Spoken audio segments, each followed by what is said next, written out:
Hey everybody, welcome to Guns and Gadgets, the premier source for Second Amendment news. I am here at the 2023 USCC Expo, taking about a 10-minute break to get off my feet because my back has been rough for the last week and it's really hurting today. But there's a safety bulletin, some breaking news that's come out related to SIG Sauer and unintentional discharges of their weapons. Let's check this out. I have the bulletin. I'm going to read from it, and I will link to it below. Let me know what you think about this. The safety bulletin from SIG says light-bearing holsters for pistols, and this was released yesterday, but I just got it now. Thank you, Alan. It says SIG Sauer is reminding customers about the risks associated with the use of light-bearing holsters, which have been involved in a number of alleged unintentional discharge incidents. Due to the large openings in these holsters designed around the trigger necessary for accommodating the bezels of attached weapon lights, fingers or foreign objects may be able to enter those holsters and contact the trigger. This vulnerability may be exacerbated by the use of a light-bearing holster without a compatible weapon light attached. Placement of a firearm in a holster does not relieve the user from the requirements of proper trigger discipline and safe firearm handling practices. Selection of a proper holster is the responsibility of the user, and special care must be taken to ensure the chosen holster complements safe handling practices, including adequate trigger protection and other philosophy for use considerations. It's been a long day, sorry.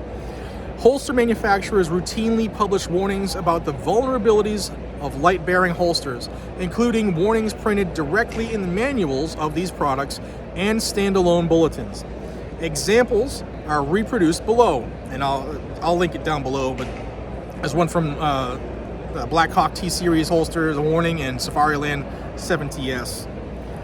If you choose to use a light-bearing holster with your firearm, a SIG firearm, you should review these warnings closely and ensure the additional risks are acceptable given your intended use.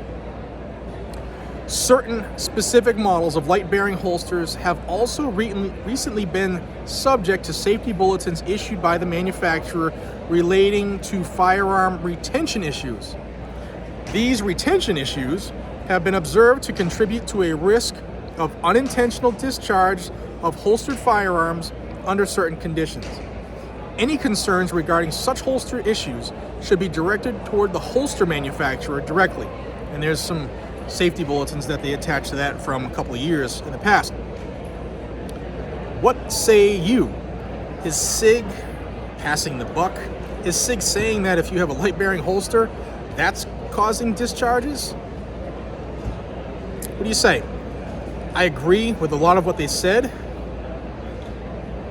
but shouldn't the gun, I don't know. What do you think down below? Let's leave it at that. I think that if you have a gun and it has the ability to have a weapon light attached, it's part of the selling point. It should be able to be holstered in a holster made for that gun and what you are selling as being able to be attached to it. But I also know that if you holster said gun without a weapon light, there's a lot of slop in there.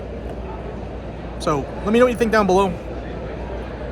SIG, is this legit, do you think? That it's holster problems? Or is it other problems? Let me know down below. Hope to see you here at the expo. Have a good one. Subscribe to the channel. Love y'all.